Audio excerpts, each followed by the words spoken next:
Hey everybody, welcome to Dad's Den of Pop Culture. I'm Dad. This is my den. And I'm going to continue today my series on my role-playing game journey. The role-playing games that I played or intended to play when I was younger, and some memories about those games. And I announced in my last one that this video was going to be about second edition Advanced Dungeons & Dragons. And that was wrong. It was wrong because I was skipping something that came before second edition Advanced Dungeons & Dragons. It slipped my mind. And that is the additional boxed sets for the Frank Mentzer version of Dungeons & Dragons. So as I covered in my first video on this, I started out with Basic Dungeons & Dragons and Expert. And those were the versions written by Tom Moldvay and Zeb Cook. Now, in between those being written and these coming out, they were redone by Frank Mentzer, another old-time TSR guy, old-time role player. And so his two sets, plus the three additionals he did, are sometimes referred to as BECMI, BECMI, Basic, Expert, Companion, Master, and Immortals. And being addicted to D&D, of course I had to get these things. And while I didn't get the Frank's versions of the Basic and Expert sets, because I already had the other ones, these played along with them fairly well. And I have sort of mixed feelings on these. They're very well done, but they're also more for serious role players. And by serious, I mean folks who really could commit the time to playing very regular sessions, so that they could get their character levels up to the point that these sets really come into play. So let's take a look at what we have here. First of all, let's look at the box art. Beautiful. Beautiful. Larry Elmore. Awesome. The art is it's very good throughout. Set that down there. So we have in this one, we have the Player's Companion, Book 1, and the Dungeon Master's Companion, Book 2. These books, these sort of set the tone for where everything is going to be going. They're higher level. So you get some notes on the upper level game. You get some notes on the path to immortality, which shows you where this is ultimately going. And you get a few additions into the game. I'm going to stop and focus on this for a moment. This art is absolutely fantastic. And though I'll admit I did not get a massive use out of these books, because I didn't have a group that was regular enough to really get through these kind of levels, and because I somewhat shifted to Advanced Dungeons & Dragons, although like I said in that last video, I always kind of mixed and matched them a little. But these illustrations, I think I turned all of these at some point into a character that I wanted to play. Because like a lot of role players, spend a lot more time designing campaign worlds and characters than you do actually playing with those campaign worlds or characters. So this gives you some rules on unarmed combat. It gives you, and this was probably the biggie, it gives you rules on strongholds and dominions. In other words, becoming a ruler. And that was part and parcel of the game right from the start. It was the idea of going into the dungeon, getting all this treasure and all this experience, and then bringing it up, building strongholds, building armies, and then within the campaign world, using those chainmail wargame rules to battle, for the players could battle between each other for whatever they wanted to fight for. So you do get the stronghold and dominion rules in here, and they're good. I use them a bit, but mostly just kind of almost solo play. Just again, kind of designing things and playing around with the rules without actually really using it in play. Here's another just stunning art piece. Like I said, the art is really good throughout. So clerics, you get your additional spells, but they also have now the rules for druids, which are essentially 9th level clerics who have decided to go on a different path. You get fighters, and with the fighters at higher levels, the lawful ones can become paladins. The neutral ones become knights, and the evil or chaotic ones become avengers. I always love the name of that, avengers. So they get some extra abilities. We get the magic users with additional spells, and we kind of fill out the thief's special abilities up at higher levels. We also, for the demi-humans, the elves, dwarves, and halflings, and there's another, oops, put that in center. There's another good image. I always love that one. It's really stuck with me. I love how he drew dwarves. They can build clan relics, so they become sort of leaders of their clans. So good information if you're running this higher level sort of game. But for me at the time, I don't know that I got a massive amount of use.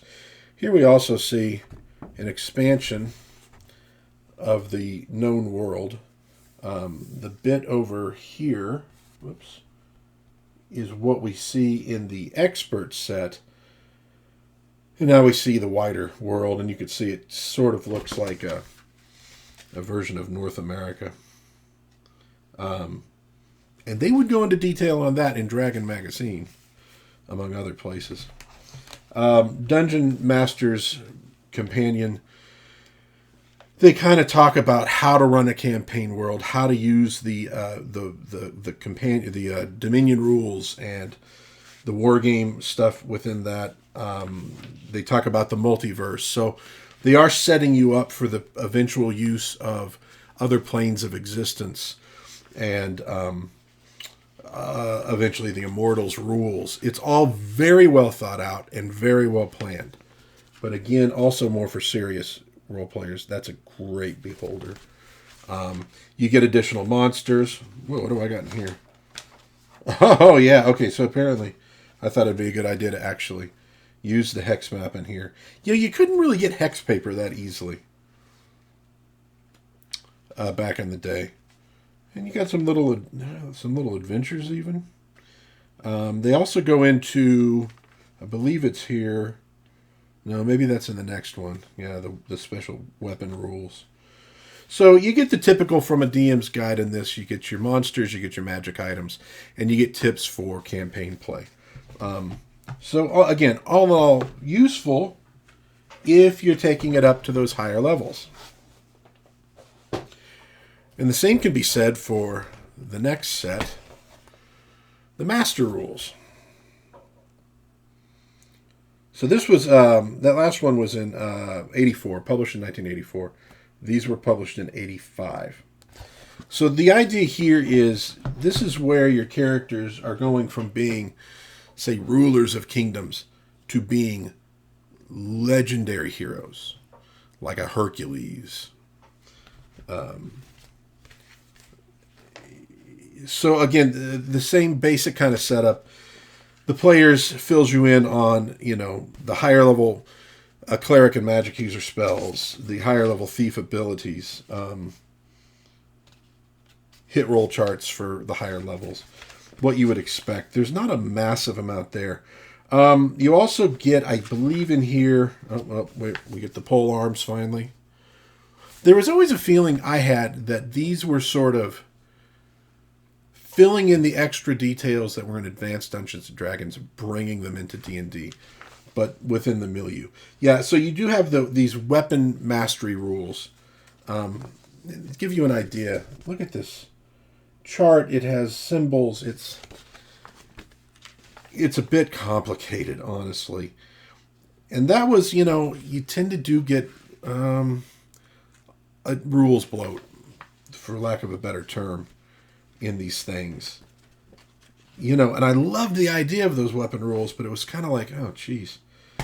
It's kind of like what you had with 3rd edition, where there's a lot of great concepts, but in practice, it's a lot of material to keep in your mind. It's a lot of material to go through. And as a guy who did a lot of dungeon mastering in 3rd edition, my players, they couldn't keep track of it. I had to keep track of it for most of them. And frankly, that was a pain in the butt. And it really burned me out on 3rd edition. And got me back into the old school games. So again, the DMs, you get some monsters. You get a Sasquatch, which is nice. Some planar monsters. I think the Lich shows up in here. Some good stuff. Good monsters. The Mystics. So the Mystic was like an NPC class that they did let you use as a player class. And it was essentially the monk. Advanced Dungeons & Dragons monk for regular Dungeons & Dragons.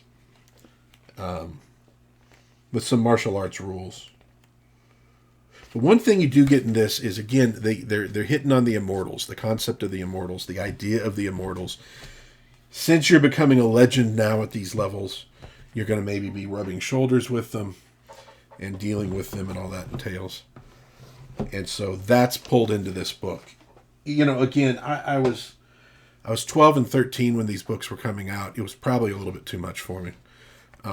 Because of one thing for sure that I've discovered, Frank Mentzer is a lot smarter than I am. He gets into details that, frankly, I just, even now, don't really want to get into. And certainly when I was 13, 14 years old, did not want to get into. Oh, so the next set, this is from 86, and this is the Immortals, and this is the finale for the Dungeons & Dragons game. And this details the ability of your characters, who are now legendary heroes, to actually become immortals. And there are different spheres, and there are different paths, and it, again, as long as it would take you to get your characters up to the levels where they could become an immortal, I think you'd have to spend almost just as much time actually getting them to become immortals. It's very well thought out, but for me personally, it's maybe a little too mechanical and a little bit too thought out. I prefer the idea of sort of other planes, like you'd maybe get in Marvel Comics with Asgard, or you got in some of the supplements. There was a Dragon magazine adventure called the Eiserhammer that was set on Asgard, or Gladsheim, I think is what they called it in AD&D. Just an exotic setting with all sorts of crazy stuff. These got a little bit more into it than that. I cannot fault the thought and the care and the intellect that went into it. But again, it didn't really ring my bells. And I can well remember getting this set, maybe it was for Christmas or something, and reading through it and just sort of being, okay, I guess. I think I like the Advanced Dungeons & Dragons version of these things better, because they were a little looser and they were a little more, let's go out and do some crazy stuff and, arm wrestle with Thor. So those were the 3 additional box sets. I didn't get a ton of use out of them. Again, partly because I was using Advanced Dungeons & Dragons material, and some of that kind of covers the same ground, differently, but it covers the same ground. I didn't get much out of those. And since we're covering those, now this was published later, and this basically gathers the Frank Mentzer Basic, Expert, Companion, Master, and I believe Immortal sets all into one book. Many people have said this is the only role-playing book you would ever need to play a campaign that would last years, if not decades. And I agree 100%. It is probably right up there with the Dungeon Master's Guide, one of the best things ever created for Dungeons and Dragons. It is fantastic. It has massive amounts of information in it. I didn't love the art as much as I loved in the Beckme tomes, but it's good. I think it's Roger Brown, maybe. No, John Dykstra. Okay. But it is dense with information and extremely useful. And if you just wanted to buy a book, well, of course, I don't know what these run anymore, but if you wanted a book to run everything for the rest of your life, Rules Cyclopedia, Dungeons and Dragons. Let's see, what year was I got this one for $12.95 from a used bookstore years ago. And, I was really glad to have found it, especially at that price. 1991. So 91. It's like a year after I graduated from high school. And I got it years after that. And that's about the time I was moving into second edition Advanced Dungeons and Dragons around there in college when that came out. So that book it passed me by. I didn't know about it until much later, and then, like I said, saw it in a used bookstore for $13. So, can't beat it. I also wanted to show off this box set. Now this is what is often called Holmes Basic. It is the first basic set that was produced by TSR. And it's interesting because it very clearly has elements of Advanced Dungeons and Dragons in it.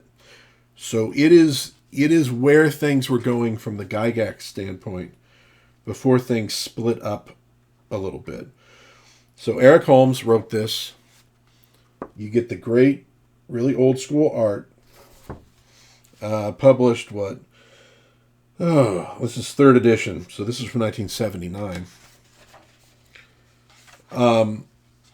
Again, very useful book, just like the other basic sets.